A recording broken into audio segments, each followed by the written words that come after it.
quitting and what employers can do about it. Hi, I'm Mike Vannoy, Vice President of Marketing at Asure.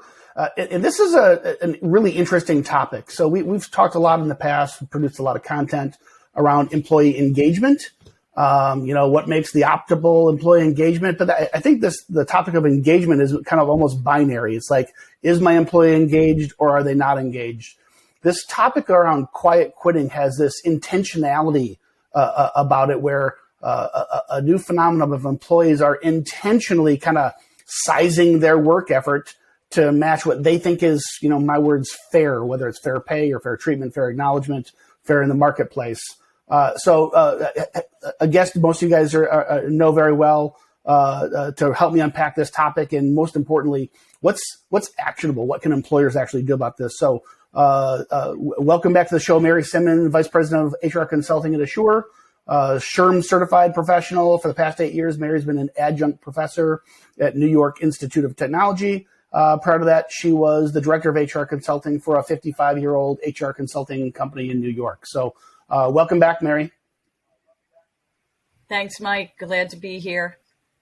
All right, so let's just start out. So some people have heard this term, some people have not. What is quiet quitting? It's a really good question. It has a lot of people confused, I think, because the term quiet quitting sounds like people are actually quitting their jobs. They're not. They're quitting the work that they feel is in excess to the match, like you said, between either the, pay that they're getting or the rewards, other rewards that they're getting. So they're not going over and above within their job requirements because of, lack of pay, lack of engagement, lack of, employers really listening to them, talking to them, etc. And although I think some people are confusing it with the Great Resignation, right? I agree. It is probably an offshoot of the Great Resignation, right? Because it's a very unusual time, right? I've been in HR my entire career. And these past 2 years really have challenges for employers and employees. And I think that's the important thing, Mike, that the employers need to really look at their employees and really hear them out and understand this phenomenon, right? 55% of employees born after 1989 are not engaged.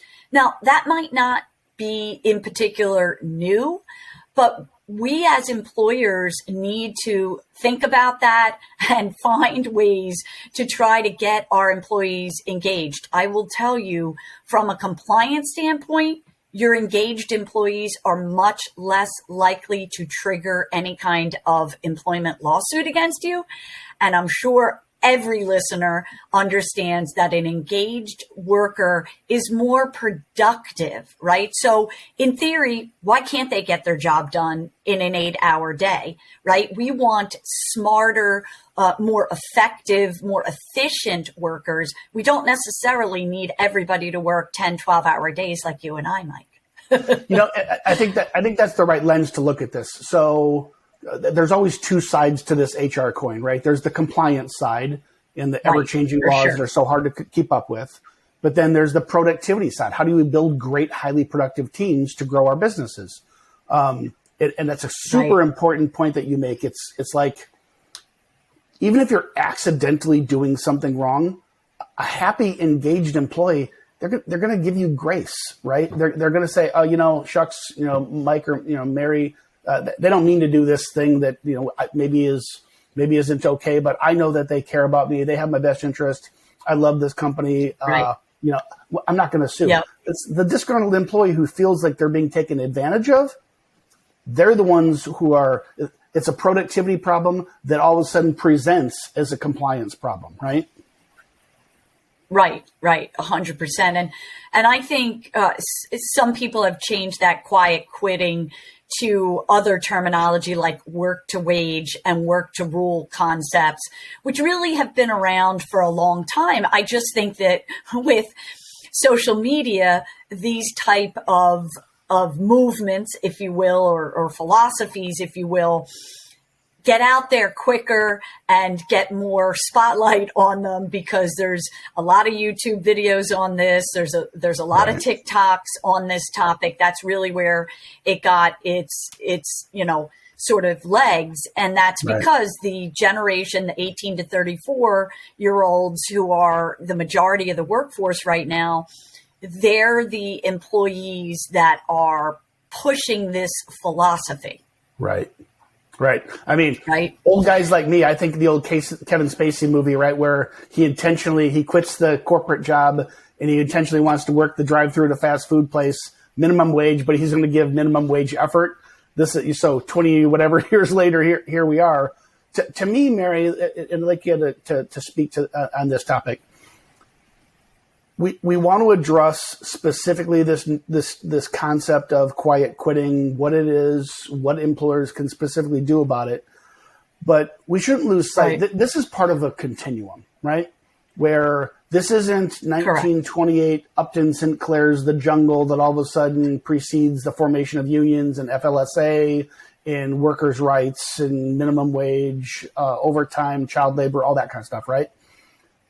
For a very long time, when unemployment rates are, between, 5 and 6 and 7 and sometimes as high as 10%, the employers kind of had the power, right? Because especially younger generations without work experience, they needed to put in the extra effort, the extra in sacrifice, even if they weren't happy about it, to get the jobs, to get ahead. In a world of 3.5%, in a world of 3.5% unemployment, the employees have the power. And so whether it's great resignation, whether it's quiet quitting, whether it's work your wage, whatever you want to call this is just facets of a continuum of the power shifting to the employee. Can you speak to that, please? Yeah, absolutely. And, I also want listeners to understand that we're not just talking about wages here. This could be a relatively easy fix for some employers. And actually, let me take that word easy out of my sentence. This has to be something that is ingrained in the organization. This has to be a shift in philosophy in the organization. And we'll talk more about that later in the presentation. But, what's happening is, look, let's think about it. We had a pandemic. People were working from home. People were taking workations, right? So they were working remotely from, beautiful locations, and they had all these freedoms. And now we're sort of, pulling that back, right? Getting back to, the way things were before the pandemic. And how are we communicating that to the employees, right? We're in an inflationary period, so let's layer that on top of it, right? And they're paying more at the, gas pumps, they're paying more at restaurants, the food store, everywhere, right? And did they get a raise to reflect that?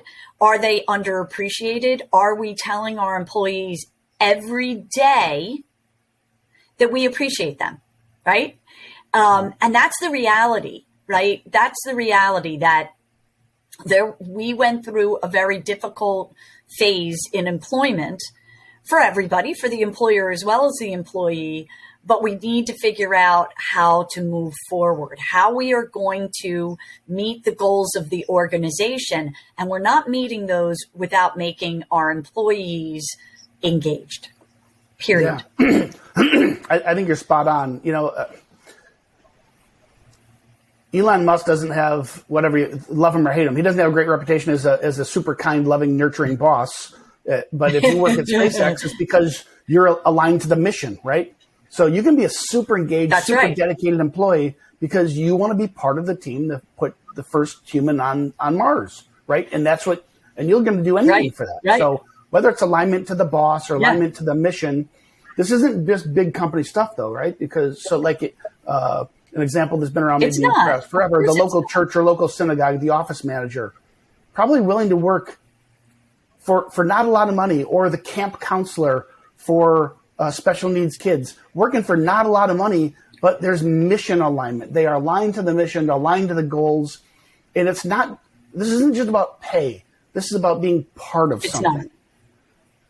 That's right. And we talked about this when we talked about employment branding in one of our other presentations, right? So these thoughts have to be intentional and they have to be real. We can't make up why employees should work for us, and we can't all have those strong missions, right? So I support, a bagel store right here in New York, two locations, and really, really nice employer. And you know what he does, Mike? He does something really simple. He listens to his employees. He asks for their opinion. What specials do you think we should run this week? Right?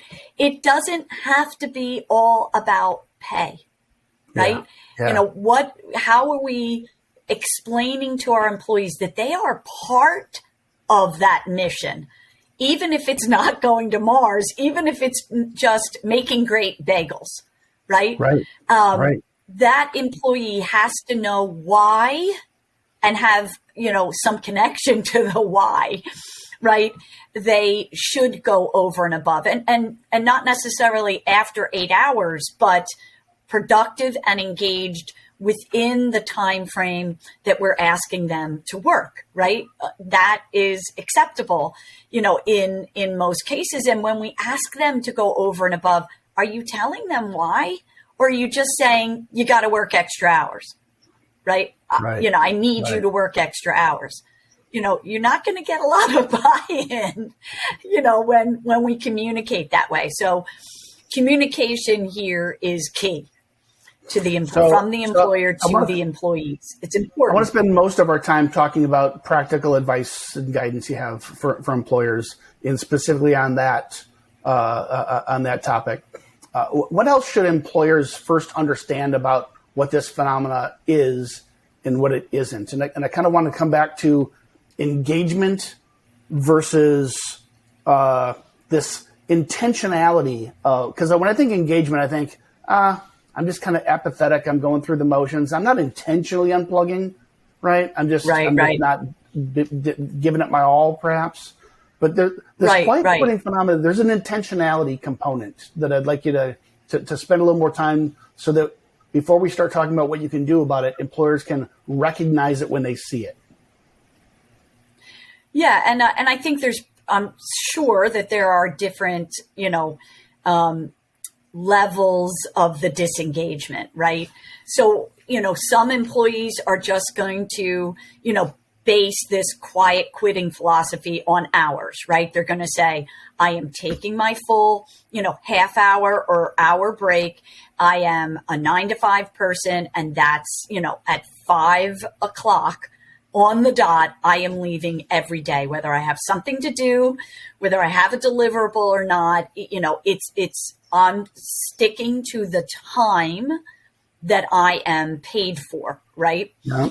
Whether they're exempt or non-exempt, right? So we're sort of talking about employees, whether, no matter what their FLSA status is here. So some are going to use that time frame. They're going to do what they have to do during that time. They're not going to slack off, but you're not getting one more second out of them. And I think another camp of this philosophy might be a little engaged. Like, my job description says X, you're asking me to go drop off paperwork at a client. I'm not doing that. That's not on my job description. And I think in both cases, the employees have some merit to what they're thinking. And it's our responsibility as employers to communicate, the why and the how of all of that situation, right? Why do I need more time? Why do I need you to do extra? Look, a job description is never, ever. It would be impossible to list every single thing that you have to do. You have to sit at your chair. You have to turn your computer. I mean, it can't be done, right? And, when we're doing job descriptions for employers, number one, obviously we're looking at the FLSA classification and being able to defend it. Right. But number two, you're always putting a line on there that says, and all other responsibilities as assigned. And when you hand that to an employer, you have to explain it. You have to explain, these are your basic responsibilities. These are essential. These are non-essential. And then there's a whole host of other things that you may be asked to do. And by the way, legally, you can add responsibilities. Mike, I could ask you to do a handbook if I wanted to, right? Because you're employed by me. And if I'm asking you something that isn't illegal, right, I can ask you to do other responsibilities. But how are we communicating that to an employee, right? We're communicating that to an employee by saying, I think this is a great resume builder. I think you're doing a stellar job. I see you as a future leader. And to help you with those leadership goals, I want to make you in charge of this project. Or I'm going to teach you how to do an employee handbook because I think this is a skill you can utilize later in your career. And this is how, and this is where, right? It needs explanation. So of the different facets, the way this quiet quitting plays out, sometimes it's, hey, you're only paying me so much. I'm going to work up to what I think that dollar amount is worth. Sometimes it's, hey, that's not my job description. I'm only going to stay in my job description lane. In that case, correct. I love that you brought it up that not only should you have the language in your handbook, and yes, you should have a handbook. Yes, you should have job descriptions. We've been over this on many of our. We're never going to stop beating that drum, right? But it's, you're not helping yourself if you make it the fine print of a handbook or a job description, and if you don't, because they can kind of read as dry sometimes. It doesn't literally have to be fine print. If you don't speak to it and address it and talk about it. So part of the interview process, part of the onboarding day one, here's the job. Everything. But keep in mind, we don't know what tomorrow brings. I might find out that you all of a sudden are awesome at something that I didn't know about, and I might want to assign you extra tasks. I might have somebody else with a family emergency that to serve our clients, I might need to reallocate some work that you might be uncomfortable with. I'm going to do my best to set you up to succeed. Right. But it's literally talking about all those things with your employees.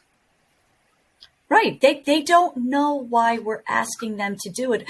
And some employees may look at it like just extra work.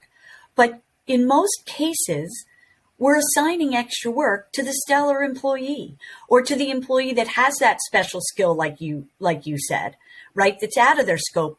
But what's in it for the employee? It bears explanation. And I like what you're saying about the handbook, right? And is this mission, vision, culture in the handbook, right? So here at Asure, we have one Asure. And, within that philosophy is, we all work together for one common goal. And I would, suggest and recommend that all employers have that type of mentality, but you can't just have that mentality without explaining it, right? And, what are you doing when you're onboarding? Are you just having them fill out paperwork during onboarding and orientation? Or are you reiterating that, listen, if you're an employee who wants to stay in the position you're in, that's fabulous. And we support you in that. But we also support you in moving along in your career. And this is how, and this is, our thoughts on how we want, to help you do that. Right. And even if you stay in your current role, we want to advance your skills as you continue to be employed with us. Mary, is there anything else that you would advise employers to be thinking about how to spot this in the workplace? What does this look like? I think that, and I try to stay away from words like attitude, especially when, I'm teaching performance management. I'm not going to be real happy when I'm I'm helping a manager write an evaluation and they put Mike has a bad attitude, right? We're going to flesh that out for sure. But for this question, that you give just that 30 posed seconds to me, and explain why. I do. Mary, I don't know if everybody would understand exactly. that. Give that 30 seconds to explain why you don't do that. Because attitude is too subjective, right? So when I'm doing an evaluation with a manager, I need examples. If I tell Mike that he has a bad attitude, that does nothing to move his performance in the direction that I want it to move in. Right. As a matter of fact, it does the opposite. Mike doesn't think he has a bad attitude. I can guarantee you. So you want to have some real facts. But in this situation, we do want to look at attitude. If people are showing up late, if people are not, raising their hand and making suggestions and discussing topics and, grabbing at new responsibilities, if they're running out the door, those are some of the things that we want to look at. And, we have suggestions on how you can figure this out, right? Because as I said, we should be talking to our employees every day. Every employee should be touched every day. And I know a lot of listeners are like, are you crazy, Mary? We have 100 employees or 200 employees. Well, you have managers, you have team leads, you have supervisors, you have mentors. And if you don't have all of that, then you need to call me because we need to put those things in place. It's not one person touching 100 employees. We need to have a team touching the team. Yeah, that's such a good point. HR today, of course, you need a SHRM certified person who understands the laws for the compliance side. But to execute on an HR strategy to build a great team that gets behind your brand, behind your mission, to be highly productive, that is coincidentally compliant and keeps you out of trouble, that's not a person. That's not even an HR department. That is how I'll say all supervisors and managers, anyone responsible for the supervision of work or employees, whether it's direct employees or dotted lines, HR is all of our jobs. Correct. Absolutely. Yeah. And, teaching managers to be good managers of people is a cornerstone of a good HR function, right? Because a lot of times we're just taking our magic wand and going, Mike is a stellar employee, so I'm going to dub you a manager tomorrow. So what changed from Tuesday to Wednesday for Mike? He's got a new title, right? But his skills haven't changed. And obviously the person that we promote must have, exhibited some ability to be a leader, to be a manager, but we need to help Mike be a better manager of people. It will take an entire organization to move engagement, to increase engagement. It's not going to happen automatically. Right. And with one person. It's Mary, a team I probably want to set up a whole series of discussions for you and I around this whole managing to behaviors and feedback around behaviors and outcomes versus your attitude or perception of assigning an intent. Oh, you didn't do that because you are, or you think. We'll save that the rest of that for another day. Let's move to practical advice. Okay, so everybody watching, they understand. Okay, there's this new phenomenon. This is not just engagement, where people are or are not engaged. You could have somebody who is actually fully engaged up to a certain point, and they're not going to give you a penny more. That's they're not going to give you a minute more because they've determined what the effort is to match what they think either compensation or job description or whatever the case is. So I think we've covered that topic. What do we do about it? What practical guidance? And I know you and I kind of talked ahead of time here, and I'm looking at a list. What are some of the practical things that employers can do to address this issue? Yeah, so I think there's a lot of things, but one of the main things is career pathing. So what does that mean? Career pathing means that we are literally going to write down on a piece of paper. I say all the time to the employers I support, it's not real until you write it down, where the different positions can go. So entry-level marketing, can they go into the web team? Can they go into the, a sales position? What is the career path for each of the positions? Now, my smaller organizations, I know that you're twitching a little bit and going, Mary, I'm a very flat organization and I don't have a lot of different positions. So what you're going to do for your employees is you're going to add some responsibilities, right? And even if you have 10 employees, you may have customer service rep and senior customer service rep. You may have a team lead. You may have a team trainer. So think about how we can add some responsibilities to some of these positions, remembering what I said previously, which is how are you communicating this to the employee, right? So sometimes you may not be able to give extra money when you ask somebody to be a trainer, so let me take like manufacturing, right? I need each new employee to be trained on my CDC machine, right? And so I need to designate one or two people to be that trainer. So what are the other things that you can do for that person? Number one, by explaining that you're stellar at this, Mike, and that's why I would like you to be the trainer, because I value your skills and would like you to teach them the right way to do it. A lot of times that's going to be enough. Right?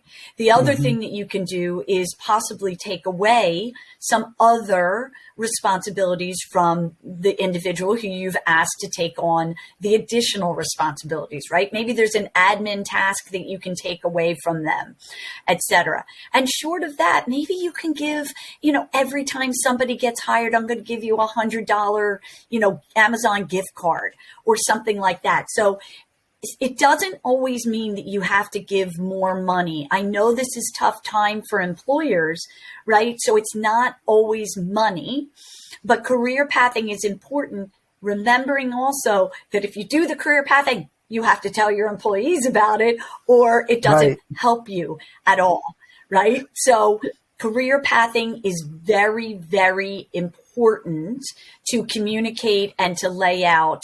And it also helps the organization, right? Because a lot of times, and specifically now, we're having a very hard time finding people.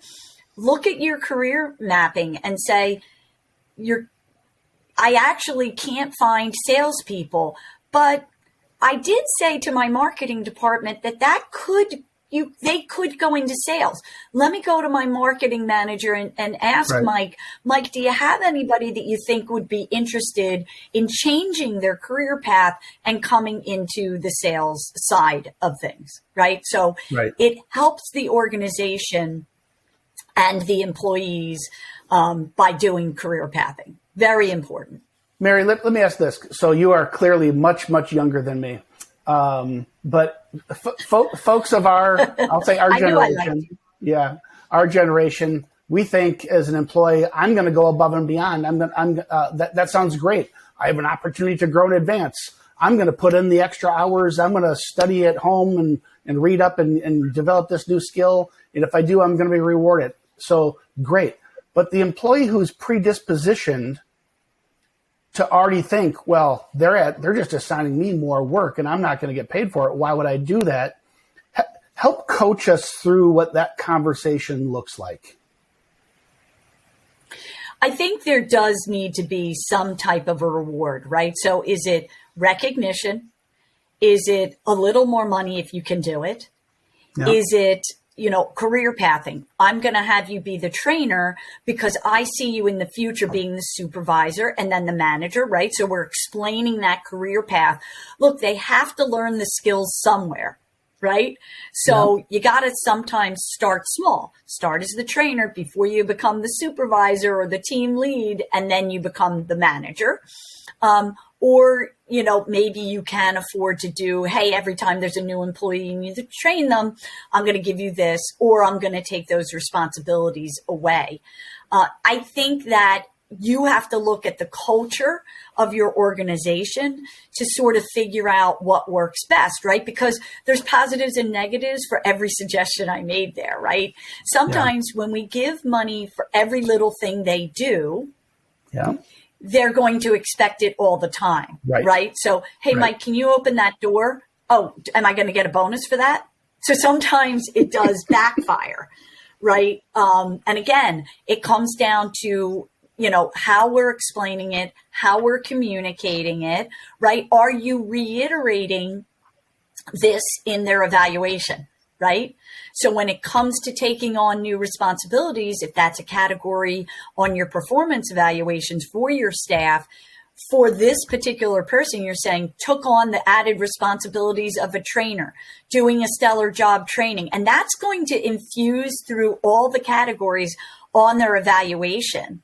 And a lot of times that's all the employee's looking for is that positive feedback, right? And the why, right? And I want to go back to in it for me. Yeah, and I want to go back to exactly that, where you were, at the beginning of our conversation about are you communicating the why? If we set expectations with employees through job descriptions, through how we perform, handle performance management, how we compensate, if it's all about the tasks that they perform, we're part of maybe unconsciously creating a transactional culture, right? Versus a mission-oriented culture, right? If I'm running a marketing agency, maybe everyone just wants to be producing some really cool content, right? Great videos, game-changing graphics, right? And when they understand that that's what they're doing, or if they're an architectural firm or a landscaping firm, it's not about how many hours you worked and how many miles you drove to the job site and how fast you accomplished the task. All those things are important. But if it's how beautiful does that place look because of the landscaping that you did, right? How are our customers renewing with us? I'll look at all the Google reviews we're getting. If you get them, if you get your employees aligned to the mission, the why, then career path is probably something that's really exciting, right? But if it's about the work, then you're almost setting yourself up for this difficult conversation of, well, I guess I have to give you a gift card to work an extra 30 minutes tonight to finish that task to do anything. because it's so important for our biggest customer tomorrow, right? Yeah. And I like what you said about setting clear expectations. Handing the job description to somebody is not going to make explanation and expectations clear, right? We have to explain the expectations. There may be overtime from time to time, whatever those, maybes are, let's explain it, and let's explain why the overtime happens, right? In manufacturing, overtime's going to happen when we're busy. The organization is doing well, and it really makes us feel secure about, our position, and, it may lead to, better, raises because we did better, right? So explaining why the extra hours are needed, what's in it for the employee again. And as part of this, I would invite employers to think about empowering the employees. So you give a great example for marketing, right? And, that's your passion, and it is an exciting field. And, what we really do want to create here is it's not called job pathing, it's called career pathing. So we do want our employees to see the career here, to be engaged with the job and the responsibilities and be excited about it. Listen, we're not all going to be able to make every position exciting. A cashier, I worked retail for years. It's a little hard to make that exciting, but maybe you do different promotions, right? If you, service 10 customers in a row or sell the credit card to the customers, you get a bonus. Whatever it is, I think part of it is setting the expectations, but also empowering the employees. When's the last time, as an employer, as a leader, as a manager, you said to your staff, how do you think we can make this a better organization for the employees and the customers? Yeah. What are your ideas to make our products, our services better, right? Better, more cost effective. When's the last time you did that, right? So honestly, that should be a cadence that every employer is on all the time. From my bagel shop to a multi-million-dollar manufacturer, we should have a suggestion box.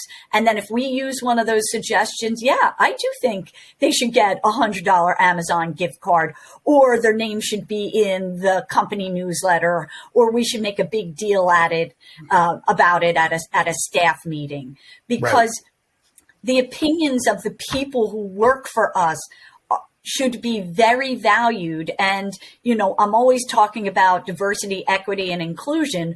We also have to make sure that all of our employees feel fully heard and respected, because their ideas are what's going to make our organization successful in the end. Right. Last thing I would maybe say in this expectation setting, you can't go far enough upstream in this expectation setting, right? If you got a big, correct, you got a big project, it's got to be done by 8 a.m. tomorrow morning for your biggest customer. If the first time you ever broached the concept of we do whatever it takes to serve our customers, including working extra hours, if you broach that topic at 4:59 p.m. the night before saying, hey, I need you to stay an extra hour, I mean, you've set yourself up for that problem. But if during the interview process, that's right, you talk about, hey, you know what? I recognize the modern world we live in, and so I'm cool you going to the dentist and taking your kid to the doctor and taking off early in the afternoon to go to the school play, because sometimes we're on conference calls at 8 o'clock at night after the kids go to bed if it's a really important project. I promise I won't do that to you very often, but we're kind of all in about serving our customers here. Yeah, that's right, and that's where you're going to get the engagement. Yeah, absolutely. And I think I'm just going to go back to, a topic we talk about a lot, but management training is very important. First of all, let's talk about engaging our managers, right? We have to engage our managers. They're probably the ones working those extra hours to a large degree. And it could be a supervisor, it could be a team lead, but we have to engage our managers. And by training our managers and our employees, right, we do increase engagement. We show them that we care about giving them the skills to do a better job. Right. Training is key right now with Gen X and Gen Zs. They want to be taught how to do it instead of just learning on the job. And that's our responsibility. We can't expect employees or managers to be stellar if we're not giving them the right tools. And the tools may be technology, the tools may be a better desk, a better computer. But most importantly, Mike, the tools are the training on the skills and the competencies that they need to do their job. I guarantee you, when we do a training session, I see the light bulbs physically going off in people's brains as I engage with them and ask them, well, how are you doing it now? How do you think we can do it better? Here's some suggestions. What do you think about these suggestions, right? We in very small doses, should we be telling our employees, right, a path that we're going to take? We should say, here's my suggestion, right? As a leader versus a manager, right? Here's my suggestion. Poke holes in it. Give me better suggestions. Give me different ideas. And if we're all in agreement, right, we're going to move forward with this path. Yeah. And Very important. You don't even have to go so far as to make it a democracy. You can say, hey, this is what I want to do. I'm planning on doing this. I'm not saying every vote is equal here, but I do want your feedback. I want you to either help me change the plan or poke holes at mine so we can make it stronger, right? I mean, absolutely. And, it's, as far as hearing your employees, you will have some employees who are afraid to raise their hand or nervous to raise their hand. So we're a big believer in employee surveys, right? We do surveys for our clients for a lot of reasons, right? So sometimes it's, what do you like best and what would you change here? And sometimes you get better feedback if it's anonymous, right? And I think one of the things that I caution employers about is be careful what you ask, because when you get answers that you don't like, you can't act on everything, right? If somebody makes a suggestion, everybody needs a 50% increase, you're not going to probably be able to react to that exactly that way. Yeah. Right. But you need to react to the survey. You, in my opinion, should be sharing the results of the survey in most situations. Right. So here's some of the suggestions we had. Thank you, everybody, for your suggestions.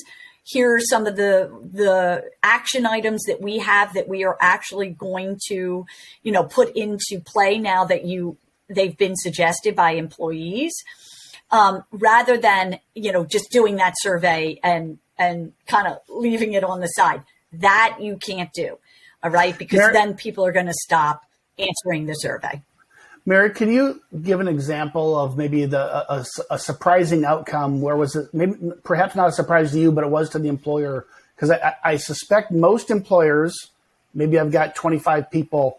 I know half of these people really well. I know their birthdays. I know their kids' names. I know what schools they go to. The other half is, we're small, close knit.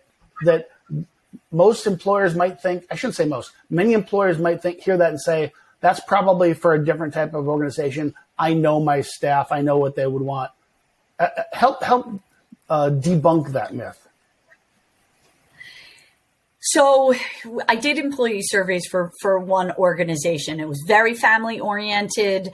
For all optics were that it was a really well run organization, but the owners thankfully were smart enough to say, I just want to make sure, right? How can we make this organization the best it can be, right? So we're good. Can we get better? And one of the surprising things that came out of it was one of their managers that they thought was stellar. Many employees had issues with. Wow. And we came to find out that, talking to us on the HR team and the owners and the management team and the numbers that were being delivered by the department that this manager was in charge of was all good, right? But what that manager was communicating to her team and how they were communicating that to their team was absolutely polar opposite to the culture of the organization. And it was, kind of shame on us because we were like, wait, we did exit interviews. And how come we didn't get anybody leaving saying anything negative? They were scared to death of the manager, even after they left, because it was a small industry, right? So they were going to a competitor. It was really, really eye-opening. And those employee surveys can be very, very helpful. I can give you one more example. Another employer was like, I know we don't, offer enough money. And, I know that's what everybody has a problem with. But I still feel comfortable with you doing the survey, Mary. Let's see what everybody's thoughts are on what they think needs to be improved here as far as work conditions. Yeah. And very few said something about salary. It was all benefits driven, right? So that does go to total comp, but we could fix it. Right. It was a little bit easier of a fix. We added, some benefits. We, went out to market, found some benefits that were, a little less money, just tweaked it a little bit. Problem solved. Now, had they not done that survey, I think they would have been giving out increases, and maybe hurting the bottom line and not, helping retention. Right. Because all of this, look, we're talking about quiet quitting, but we also should be thinking about retention. And all of this is also going to help with retention. And we talked about retention previously. Retention is, when you have an employee leave, it costs the organization 2.5 times their salary. That's a lot of money. So all of this is important when it comes to getting our employees engaged, and that ties to retention as well. And it's all bottom line, Mike. It's all bottom line driven. Mary, the intent of the show, as always, is to share the very best information we can so employers can stay compliant and build productive teams. I will make a pitch for why you should outsource this function of HR, especially in small organizations. If you're at a Fortune 1000, the HR department is probably this nebulous, nameless, faceless department, and you're probably fine sharing your concerns. But at a small company, the person in charge of HR may be the owner. It might be the spouse of an owner. It might be best friends or at least long-lasting relationship with the owner. And employees are afraid to share because of retaliation, because they don't think the information will be shared properly, of course, transferred properly, and addressed. So this really is an area where outsourcing this function makes a heck of a lot of sense. Mary, I know we're about at time. Any other final guidance you would give to employers to address this issue of quiet quitting? Yeah, and I think one of the other things that they can do is stay interviews or retention interviews, right? So what that means is sitting down with every employee and talking to them, frankly about, hey, you're doing a great job here. What do you think can change? Sometimes they do want to talk it through and not make it anonymous. It doesn't have to be a criticism that they're telling you. It could just be, giving them time to talk, giving them attention. Right. I think some of the other things that, we always are doing is looking at all of the employment documents, right? So obviously it starts with the ad. What are the interview questions? What is the job preview that your managers are giving them, right? So that's setting the expectations. This is what the job looks like, right? What do your offer letters or employment agreements look like? We talked about job descriptions. All of the documents that we have, the employment documents that are employee facing, should be explained, should be reviewed. Obviously, we're looking at compliance, but we also have to look at them in the vein of, is this still relevant? Things changed significantly in the past 2 years.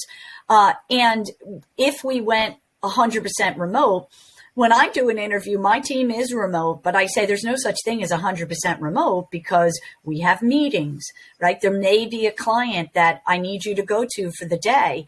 And I think you need to set those expectations up front so you don't have, issues later.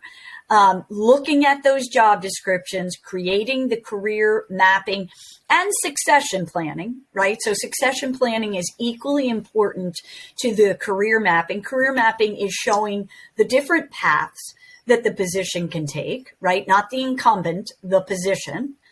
And succession planning is saying, if Mike leaves, is there anybody underneath him who could take it? And what are the skills and competencies they need? And why that is important is because if I identify somebody on Mike's team that can be the succession plan to Mike, we need to talk to that person and identify, hey, you need to get this certification or this, and we need to talk to them because they may say, that is not in my career plan. We are not aligned, and I don't want it. And I think evaluations are very important here also. How are you using your evaluation process, right?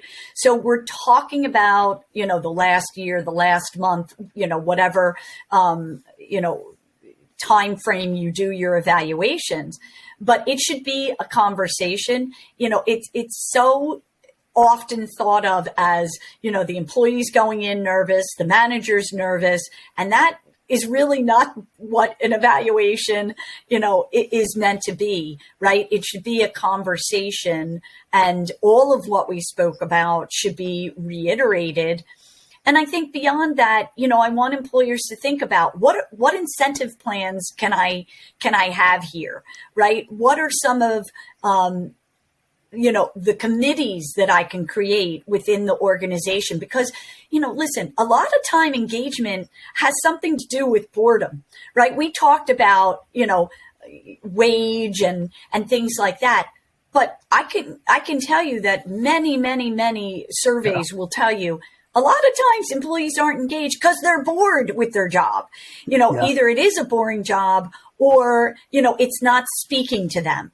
So create a fun committee, create a safety committee, right. Create a, diversity committee, whatever it is, give employees a reason to, get excited about working at your organization. Give, $10 Starbucks gift card for birthdays. Everybody loves their birthday. Give a half day for birthdays. There's a lot of rewards that we can do to get our employees engaged. Have lunch and learns, right? So lots of people will come and speak for free at lunch while your employees are there, and they'll appreciate hearing about, how to care for elderly parents, or, how to do yoga at your desk, have a wellness fair. All of those extra things excite your employees, and they're not necessarily going to hurt your bottom line. What it will do is help your ROI, help your retention, and help your entire organization meet its business goals.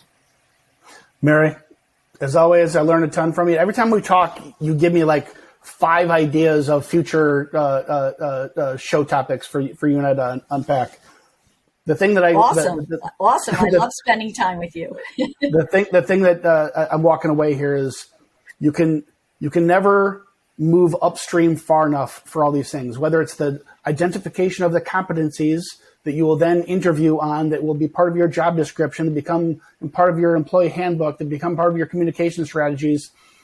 All this can be very overwhelming. This is exactly what your team does, is they do this for people, because it's not even that it's hard. Some of it, there's a legalistic component. You need to know the actual laws. Some of it is an experience component to be able to see around. Yeah, some of it you need to be able to see around corners because you've seen this movie before, so to speak.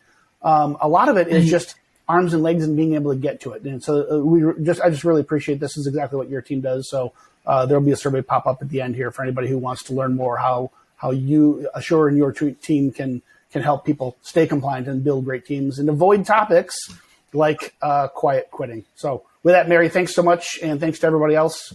Thank you, until next Mike. week.